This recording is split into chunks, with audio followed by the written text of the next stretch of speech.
Hi, Nancy Burt-Preece here. I'm an independent Stampin' Up! Demonstrator. Here's my email website, January host code. I hope if you don't have a demonstrator, you would consider ordering from me, my Facebook business page, and my YouTube channel. So today, what we're going to do is we're going to emboss on aluminum foil. A friend of mine, I am very blessed to have lots of friends that stamp, and a friend of mine, Georgia, just recently showed me this technique, and I had seen it a long time ago and forgot all about it. And it was a great reminder. She came up with a gorgeous card. Mine is much simpler, but hopefully you'll get the technique.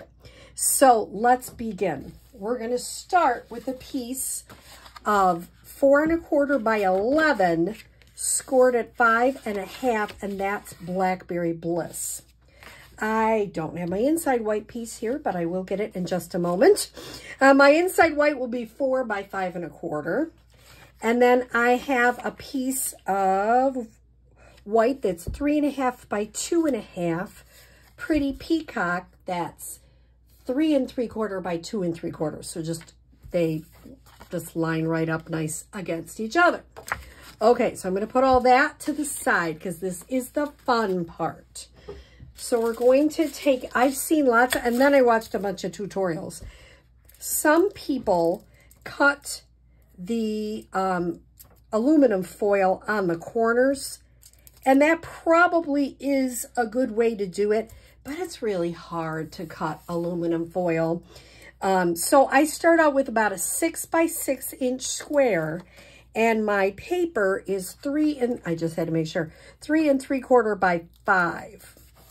And what you're going to do first, and this is what Georgia said, and I've seen different demonstrators do it too, is you just fold up the corners first. So if you're not going to trim them off, fold them up first. And you don't need a ton of, the first time I ripped a big piece and it was like way too much. You don't need a lot of aluminum foil. And the nice thing is that's something everybody has, right? So now I'm going to fold in the sides. Not sure what order she did it in. I don't know if it really makes a difference, but that's what I'm doing next. If you want to fold in the bottom, you can do that. Just making sure I'm folding it in, pulling it. Now I'm going to fold in the bottom, and I'll fold down the top. So I've got a piece of 3 3/4 by white, regular cardstock, and I've covered it with aluminum foil. Now I'm going to take the exposed brick, and I'm going to move this to the side, bring out my Big Shot. This is now called the Stampin' Up! Cut and Emboss machine. I'm old, so I call it the Big Shot sometimes. I'm using number 1. I'm going to put my piece in, and I want it to go this way because I want the brick to go across. So I'm going to put it seam side in. I'm going to put on number 4, and I always do this on camera, and it's hard to roll it. I always knock into my camera part there. I'm going to move this off my table, and I'll move this so you can see what we have left, which is an embossed piece of foil. Isn't that fun? It is easy and it is fun. Here's the next thing I would use, and I tried using seal, but it pulls and you don't want it to be pulling. So I would use a liquid glue for this next portion. And I will have, if you come to my class and we're doing this, I will have some green glue around so you can use it in case you didn't bring yours. Ah, don't you love that? Well, that'll be the front now, since I got a little glue on it. There we go. And I'm just going to adhere that on the front I have a gum eraser if I need to get any of that extra off. So isn't that easy? And what a neat background. Now I'm going to use the stamp set, which is a celebration you also get in embossing folder, which I didn't use on this, but I love Softly Sophisticated. And so what I'm going to use is the inks I'm going to use are Pretty Peacock and Blackberry Bliss. I'm not completely imaginative on this, but I did want to show you how to use this. So this looks weird. Actually, what I'll do is I'll stamp the saying first in the Blackberry Bliss right at the top. Then I'm going to stamp the peacock, and I'm going to stamp it in the middle first. Then I'm going to stamp it to each side. Oh no, what do I do? If it gets on the back, I don't care.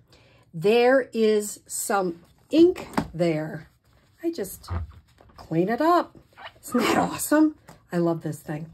Okay, now I'm going to ink this up, and I'm going to start with the one in the middle. So I'm going to line up this little tiny bit. It's a bud, and I'm going to try to get the flowers so they're above the leaves. So I'm trying not to get my head in there. That's not the greatest, but it's okay. For demonstration purposes, we're going to do it okay. That's a better stamp.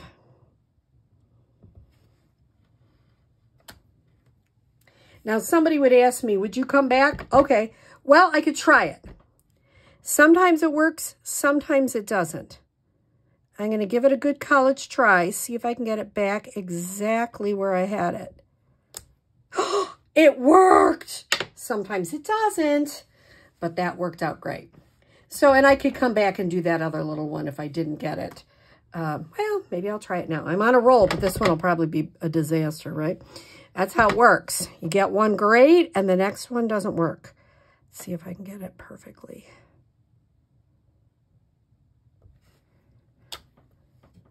Not as good as that one, but still not bad. I'll take it. And then all I'm going to do is close up my ink so I don't dump things. If you ever come to my classes, I think I spend most of my time shutting the ink pads.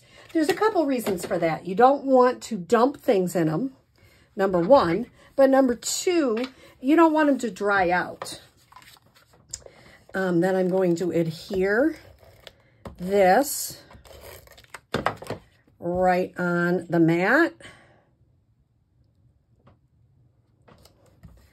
And then I'm going to pop it up. I'm not going to do that on camera. I'll pop it up on the embossed piece. And then on the inside, I just stamped another flower. It is an easy card, but it's a fun technique to emboss aluminum foil. So I hope you give it a try and have a great day.